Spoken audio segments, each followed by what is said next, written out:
This is Business Women Australia podcast, featuring industry leaders who bring their wealth of expertise from diverse areas to help you build a successful business. Now, onto the show. And welcome to another episode of Business Women Australia podcast. Now, my guest today says diversity is not just about race, gender, disability, or whether you're an immigrant. It's usually the unseen gap. It can be age, socioeconomic status, education, thought. And joining me to speak more about this today on the podcast is Marion Burchell. Marion is the Managing Director of Azolla Holdings Pty Ltd, a management company or management consultancy business focused on the confluence of strategy, innovation and technology. She has a science or degree in science, sociology, policy and planning, along with a certificate in public leadership from Harvard Kennedy School of Government. She brings a unique perspective on topics based on her experience across many sectors, disciplines and practices. Now, specifically on today's show, Marion's going to share a deeper understanding of DEI as well as its benefits. She's going to talk about DEI extends beyond HR and training, find out how others are winning in the workplace. We're also going to talk about shifts in the DEI conversation to one of creating a better outcome for all. Welcome to the show, Marion. Hi, Anne-Marie. It's so great to be here today. Yes. Talking about a topic I'm sure we can gather from the introduction that you're very passionate about.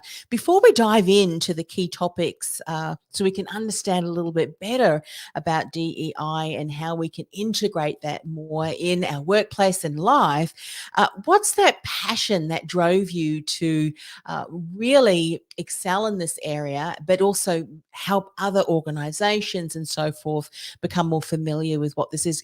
What was it about this particular area?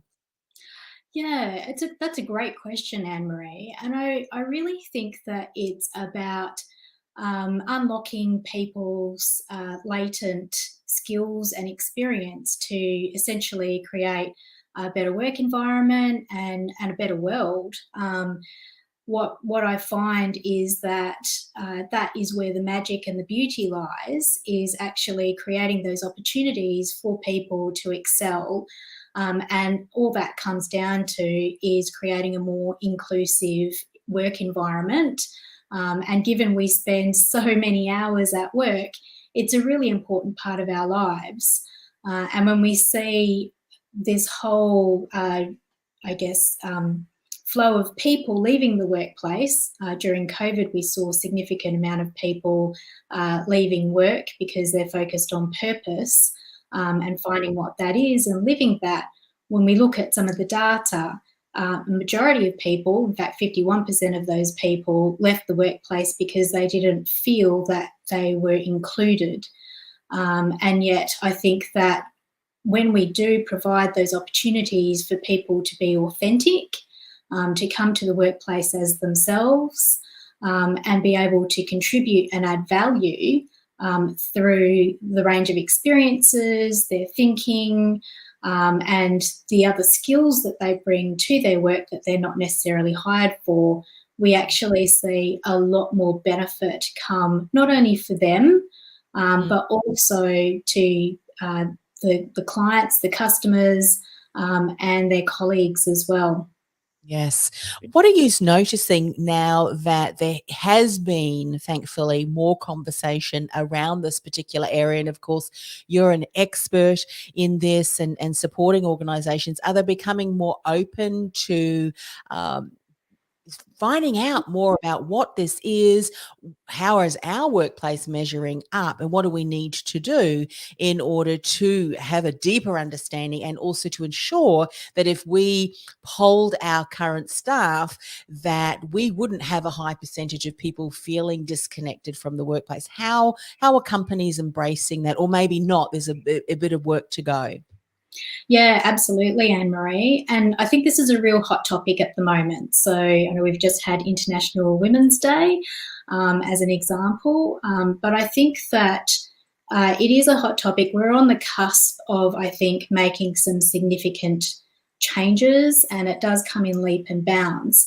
I think that at the moment we do have a very traditional approach to diversity, equity and inclusion, particularly with the focus on equity.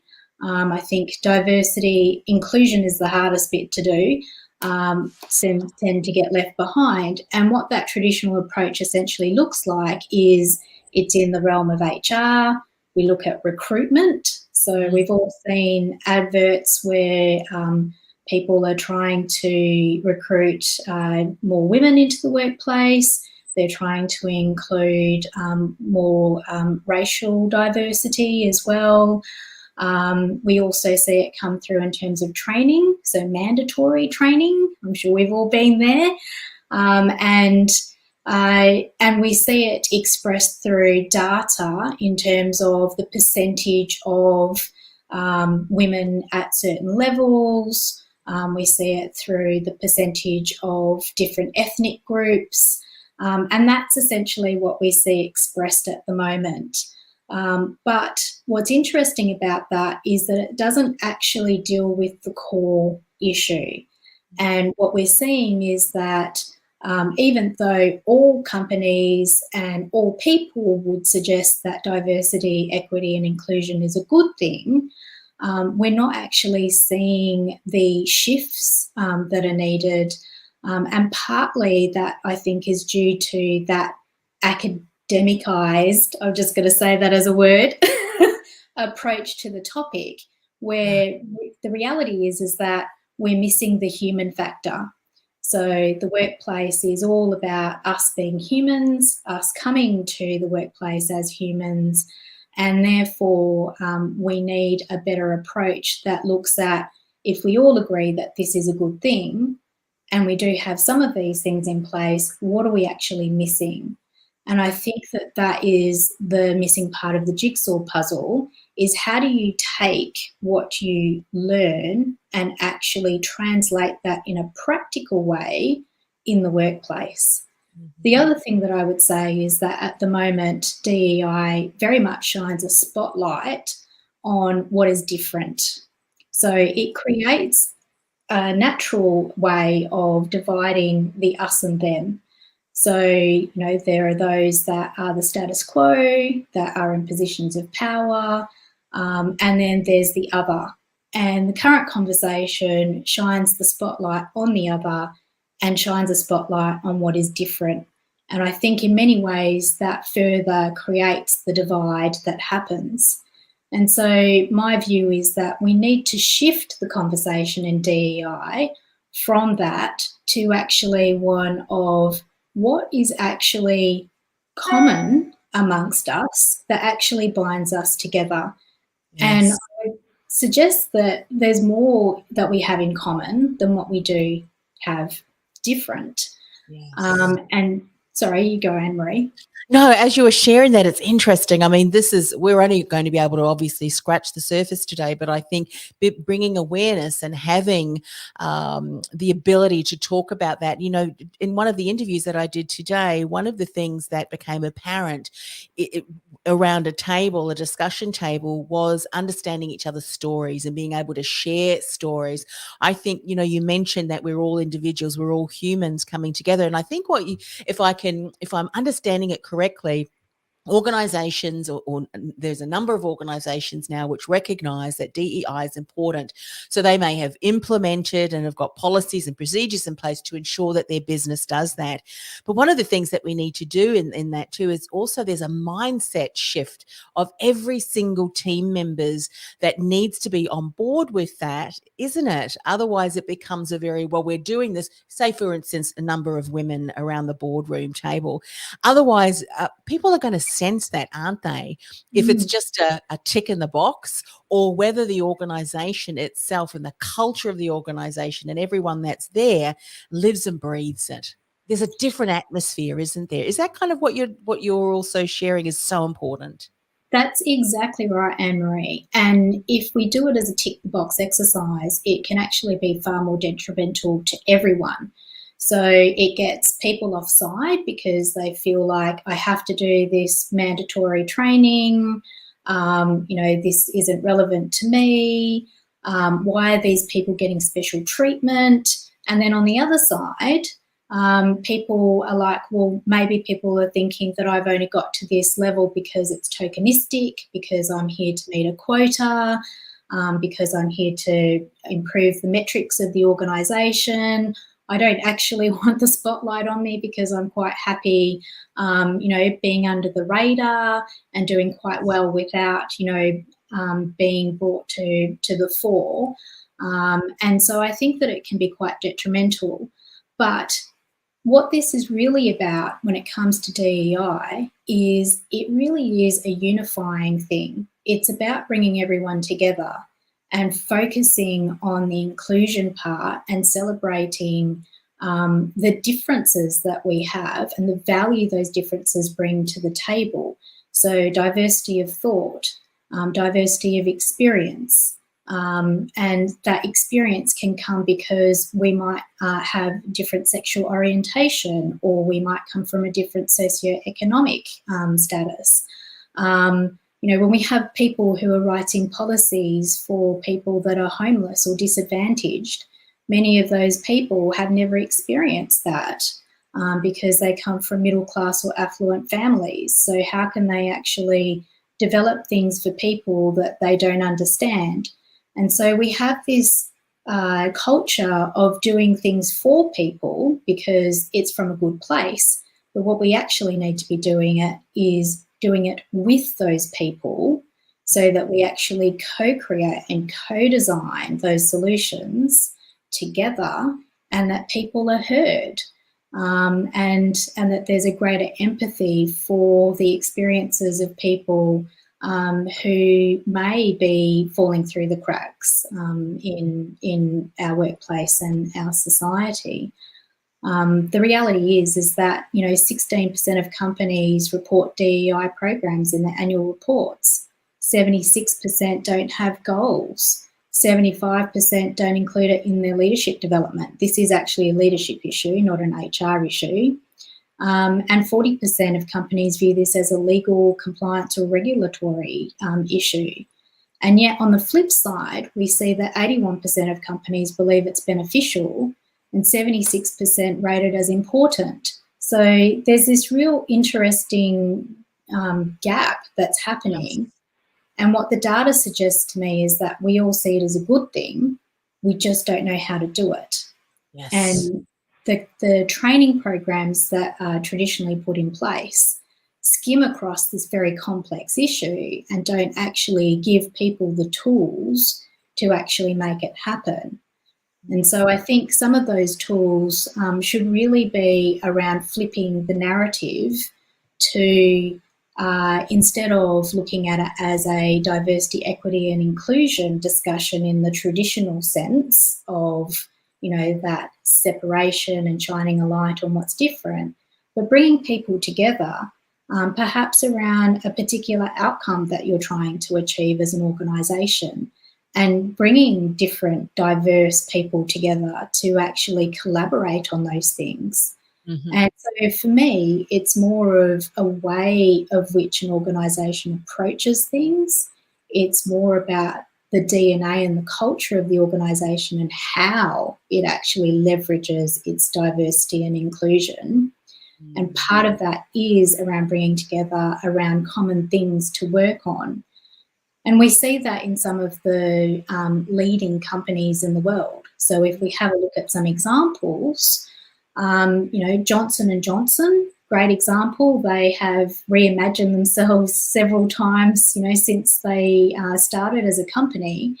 Their focus is on maximising the global power of diversity and inclusion to drive superior business results and sustainable competitive advantage. So they see it as a way of actually getting one up in terms of the marketplace. And one of the things that they've done, which I found very interesting, was they have a diversity university, which is around giving people the tools and shining a light on the benefits of working collaboratively. Mm-hmm. Another example is MasterCard. I'm sure we all have one of those MasterCards in our wallets. And this is really around focusing on diversity is what drives better insights, better decisions, better products. It's the backbone of innovation. And I 100% agree with that. So they look at it in a way that it's more than just policies and practices. Yes. It's an integral part of their company and how they operate and how they see the future of the products and services that they deliver. Yeah. And, to your earlier question around why am I passionate about this, I think everyone knows that I'm all about innovation.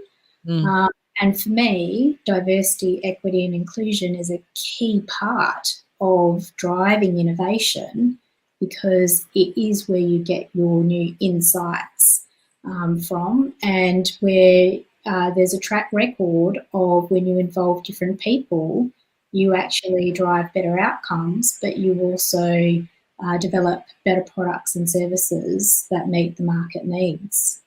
Yes, what I love about those two examples that you gave is it sounds as if the organisations almost round-tabled that and really clearly defined what it means to them as an organisation.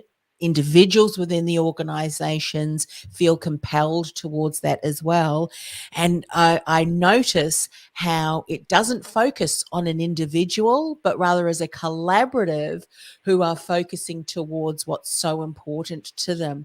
And they all believe that it's important. It's interesting from other organizations then who are thinking about, well, we really do need to take what we're doing and really make it part of almost like the lifeblood of the organization so that others can really get behind us. Would you say that if some organizations wanted to create that, it would be great to get people around the table to contribute to the development of what their statement would be? What does it mean in this organization when we talk about DEI? Is that something you would encourage the businesses to do collaboratively with their team or key team members? Absolutely, Anne-Marie. There are 2 points I would make to answer your question. The first one is it is a team sport. So there should be a co-design where that happens, where everyone gets together to look at what does this mean specifically for us.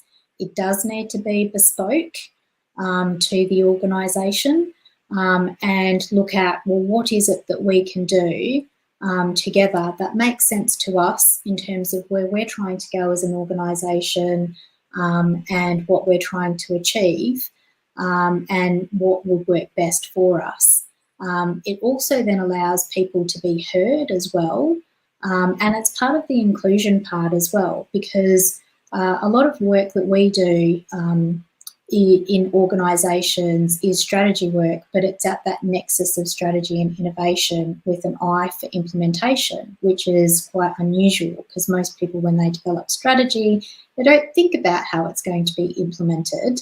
And they don't do it from a design approach that involves people within the organisation. Usually it's like a cohort that do some secret service stuff locked away in a room, and then they inform people through a presentation about what they're doing. And that is certainly not the approach that we would recommend here. So I agree with you, it should be co-designed with everyone involved so that everyone can get behind it and that it means something to the people that are going to deliver it. The second part to that is, once you've developed that overarching strategy, each team is going to have their own strategy that links into that. So if we're looking at it from a diversity, equity and inclusion point of view, it's how are they going to work within the realms of what has been set. And so part of that is around those bespoke and integral practices that are designed for people in mind, and are tangible and practical to what they're going to do and how they're going to operate within that. And it's far more complex than just having a strategy or measuring KPIs, but you do need to think about what supports need to be put in place. So part of that deeper thinking in the co-design is, okay, well, if we're going to measure these things and we're serious about having greater inclusion and diversity in our organisation, what are the supports that need to be put in place? Is it a mentorship program, or do we need to create allies? Do we need to have a leadership program that, you know, ties some of this into it so that our leaders have the capability to be able to better support what it is we're doing in a more inclusive way?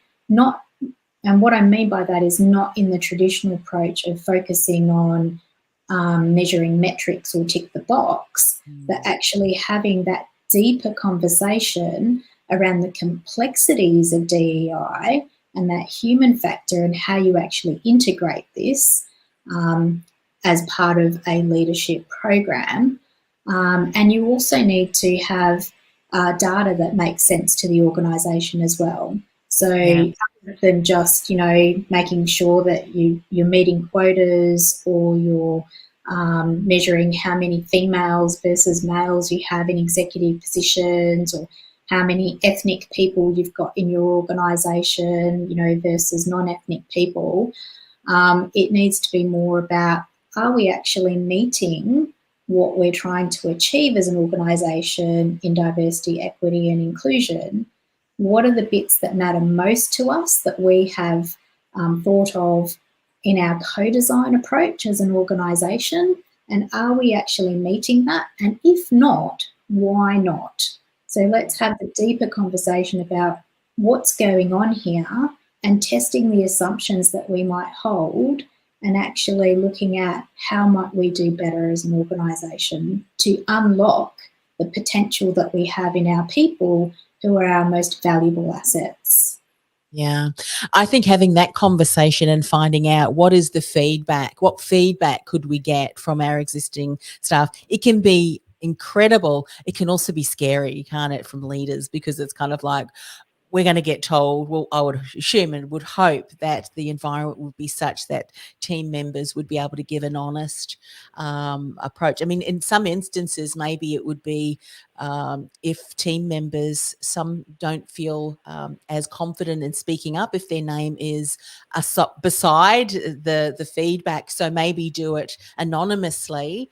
And that at least the discussion can be had, because it's one of those things, isn't it? We can assume that we're implementing things that is going to be supportive for our team without really checking in. Is this important to you, and what are some of the gaps? What conversation would you have, or insights to enable a team to start gathering some feedback and in a, you know, constructive, empowering way? Would you have some thoughts on that? Yeah, so actually we have designed a tool to help with this. So if people are interested, they're more than welcome to get in touch with us. There's two parts to the tool. The first one is, you know, something that we're happy to share with people, and it essentially is the conversation starter with the team. So, you know, it looks at, you know, where do we think we are performing, you know, in terms of diversity, equity and inclusion compared to others in our industry. You know, do we think that some of these, you know, do we have a strategy? Is it working? How are we feeling about whether we're being included or not in conversations around delivery of services and some of the decisions that are made within an organisation. Obviously, sometimes, you know, it's not appropriate to have everyone involved in those conversations, but certainly, you know, there's a time and a place for it. So there is something that we have developed that we're happy to share with people. The second part to that is we also have a platform that's available to people that helps measure where they're at and give some expert advice on solutions or initiatives that they may want to think of going forward. and that can be an annual thing where they can report back on in terms of how they're actually measuring up and what they're actually achieving within those areas that are agreed to through a co-design approach. So I think that, there's definitely ways in which people can do it. The third way is having the conversation and testing the assumptions. So a really good example of this was a particular Treasury department who will remain nameless, but we'll let you know that it was Treasury. And they were struggling with an equity issue where they found that the majority of their executive members were male. And yet when they looked at the data, they found that when they recruited at a graduate level, it was half male, female. And then at some point, usually at the middle management layer, there was a shift beyond that. So at least they were measuring and they had some data available, and they asked the question why. And initially they assumed it was because at that particular level women would be leaving the workforce and having babies. Yes. And their assumption was that was the case. And while that was certainly part of the answer, when they actually had a deeper conversation and a deeper look, they realised what was happening was that at that particular level, there was a split that happened in terms of skill set. So there were the men tended to be more attracted to doing the technical side of things, looking at the data crunching, looking at the analysis, and they weren't so good at the softer skills in terms of communication, network, relationship building. And so this was generally left to the females in the organisation to do. And what they then realised was that when people went for the promotions, the job descriptions were really skewed towards people that could demonstrate against the technical side of things. And so their own structures reinforced the gender inequity that was occurring within that organisation.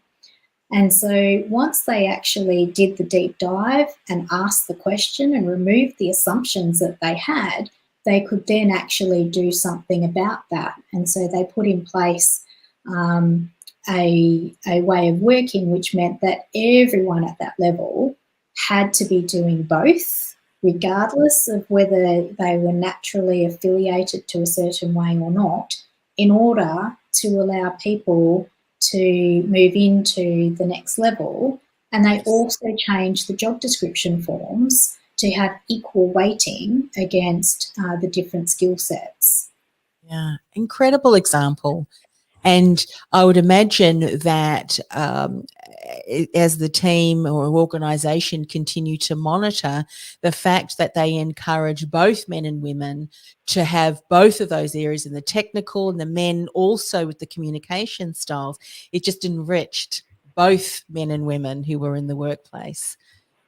Through having experience in both of those areas, because as you know, you can have the best technical skills, but if that is accompanied with a lack of communication style and you only can reach so far too. So that's really important.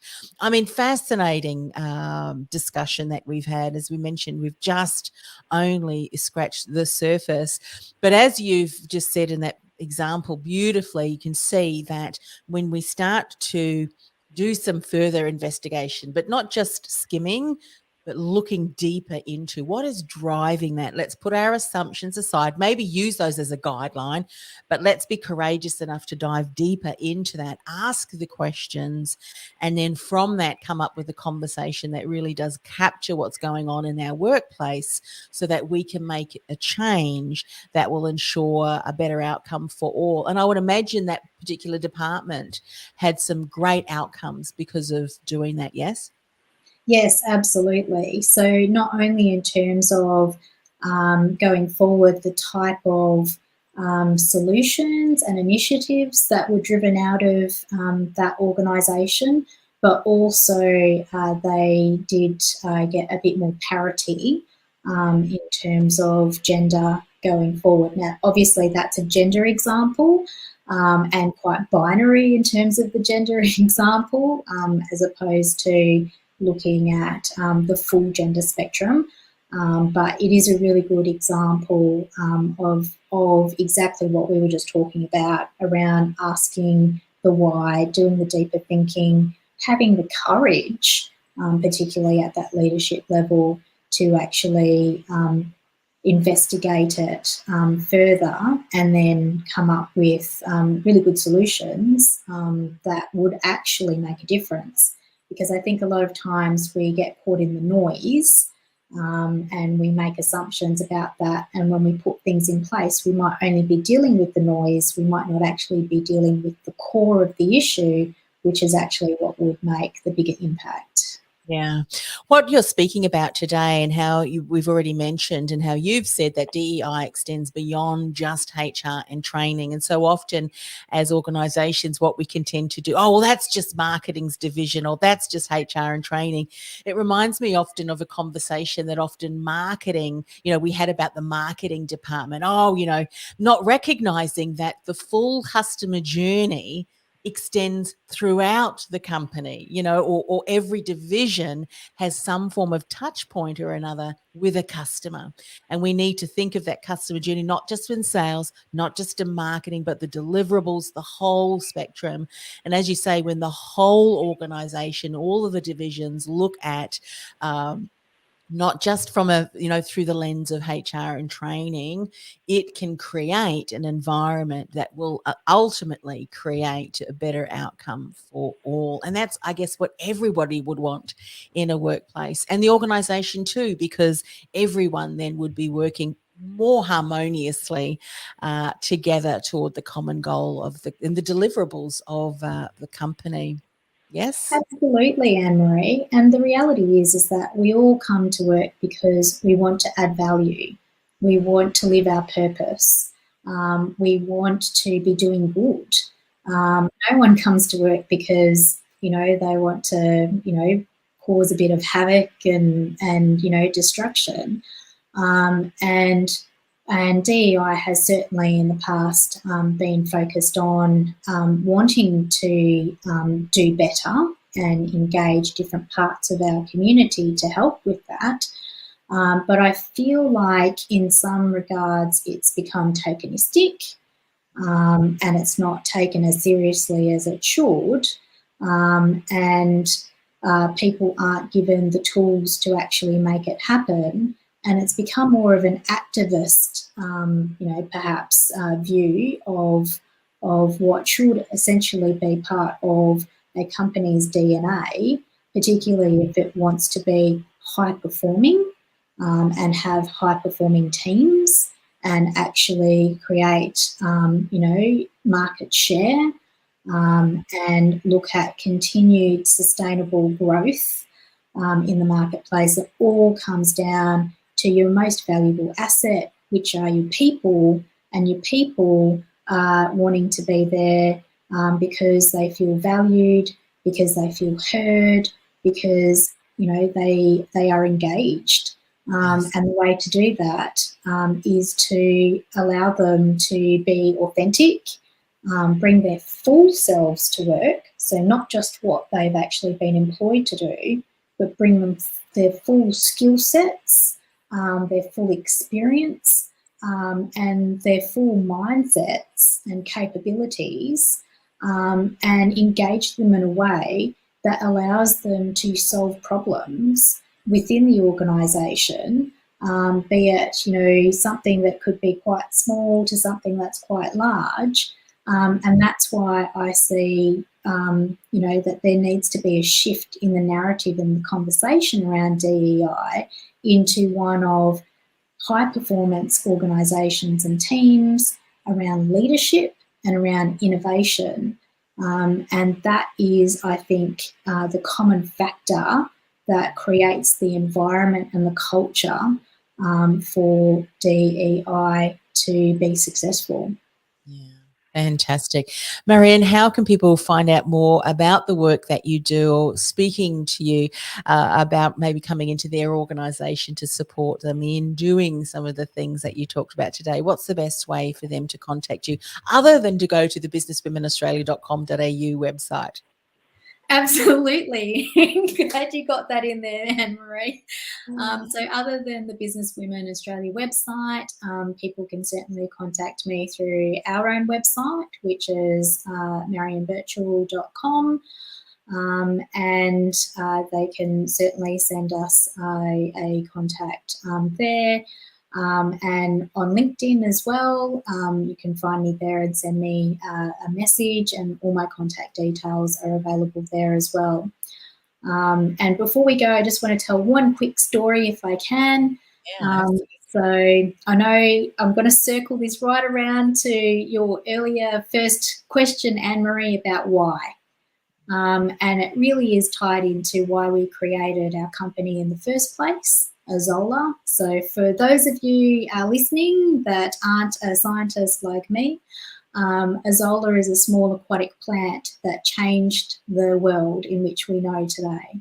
It's a small, unassuming plant that was unbound in terms of its growth. It could generate its own oxygen and generate its own nutrients from a small amount of water. And in doing so, it grew and created the environment for other organisms to be. And it had such a profound impact on the world in which we know. It's been called the Azolla effect, and it created the world in which we live in today. And so it's an analogy for what we believe the world should be and what organisations and companies should be. And so we help people create their own Azolla effect, and DEI and innovation and leadership are all part of that, which is why we're passionate about it, because we love seeing people bringing their full selves and their full potential to their workplace and to their lives, and it gives us a big smile, and that's what we like to celebrate. So that's exactly why we're having the conversation, Anne-Marie. I love that. Let's all be like the Azolla plant, and yeah, wherever we are, do that, have the Azolla effect. That's amazing. I didn't know that, but isn't that wonderful to be able to that's from a branding point of view. I love that, because your story is very much empowered through the work that you do. So that's just incredible. So yes, please reach out to Marion. As you can hear from the stories that she shared, she's very passionate about that. And not only should organisations imagine what's possible through just some of the examples that you shared today, Marion, for organisations who are really living and breathing that, the outcomes for all, individually and collaboratively from that organisation, and that flows on through to the customers, stakeholders, shareholders. People can really see a difference, and I think the organisations that start to do that, really caring for their team members from a personal level. I've seen it even in individuals who've worked with organisations that didn't, not just with DEI, but other areas are thinking about the individual. It's a breath of fresh air. And it inspires team members to contribute because they feel valued. You do that, don't you, when you create an environment that allows people to bring themselves to that workplace. Well, thank you once again for coming on the show. Thank you, Anne-Marie. It's always a pleasure. You've been listening to Business Women Australia podcast. Want to become part of a dynamic collective of women who are passionate about business success and personal growth? Go to businesswomenaustralia.com.au/membership to apply. That's businesswomenaustralia.com.au/membership.